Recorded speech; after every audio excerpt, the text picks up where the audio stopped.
নেতাজি, অনেকদিন ধরে চিঠি লিখবো ভাবছিলাম, কিছুতেই আর হয়ে উঠছিল না।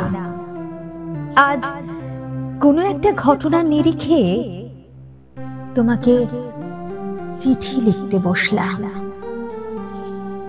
ছেলেবেলায় আমাদের দোতলার ড্রয়িং রুমে তোমার ছবি, জন্মদিনে পেতাম বই, সেখানেও তুমি, বাবার গল্পে তোমারই বীরত্ব। দেখতে দেখতে, শুনতে শুনতে ক্রমে আমিও তোমার ভক্ত। বাবা বলতেন ইন্ডিয়ার আরেকজন নেতাজির দরকার ছিল। মা গাইতেন বীর সুভাষের মহান দেশ। দাদু বলতেন ছেলেটাকে ওরা শেষ করে দিল। ঠাম্মার চোখে তখন আঁচড়ের খুঁট। এসবের মধ্যে বড় হওয়া আমিও কেমন একটা ঘোরের মধ্যে থাকতাম। ভাবতাম পারতে, তুমি সব পারতে, যদি আর একবার আমাদের মধ্যে তোমাকে পেতাম। আজ উত্তর 40 আমার একই ঘোর। তুমি পারতে, কেননা দেশের মাটিতে দেশপ্রেমের মতো জোরালো একটা ঝাঁকুনি দেবার ক্ষমতা তখন আর কারুর ছিল না। এখনো আছে কি? তোমার হারিয়ে যাওয়ার পর দেশে কত কমিশন বসেছে।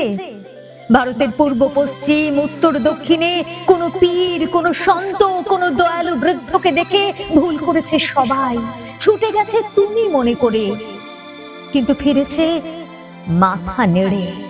তবু তোমাকে পাওয়ার আশায় বুক বেঁধেছে। তুমি তো শুধু বসু বাড়ির নও, গোটা ভারতবর্ষের মণিকোঠার হীরক, যার আলোর শুদ্ধতা কালোকে সাদা করতে পারে। এই বিশ্বাসে ভর করে সবাই ভেবেছিল তুমি আসবে,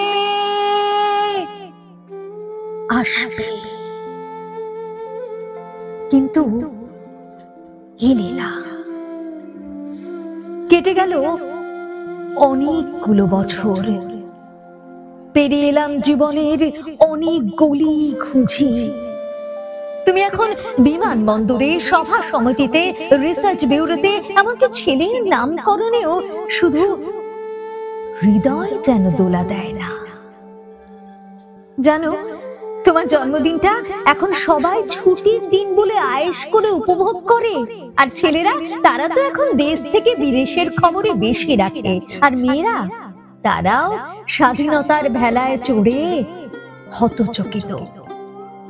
শুধু মাটিটা কাঁদে, সেই কান্না যেন ভূমিকম্প, খরা, এল নিনো, বন্যা হয়ে চারিদিক ভাসিয়ে দেয়। এখনো অভিমান করে শুয়ে থাকবে রেনকোচিতে। আজ যখন ঘাড়ের ওপর AK-47 এর নিঃশ্বাস, রক্তের হরি খেলা, ধর্মের জিগিরে, তখন শোনাও সেই আওয়াজ, আমি সুভাষ বলছি। মেয়েটা দৌড়ে এসে বলবে, মা মা দেখো, উনি আসছেন। পাশের বাড়ির মেসোমশাই ডাকবেন জানলা দিয়ে, বৌমা আমি বলিনি উনি ফিরে আসবেন। খোলা জানলা ধরে দাঁড়াবেন মায়েরা, ডান হাতে শঙ্খ, বাঁ চোখে জল, নদী হবে উত্তাল, নৌকা বেসামাল, পরাণ মাঝিও চেঁচাবে, উনি আসতেছে। সবুজ মাঠে শিশুদের হাতে পতাকার দোলা, উনি আসছেন, উনি আসছেন, উনি ফিরে আসছেন।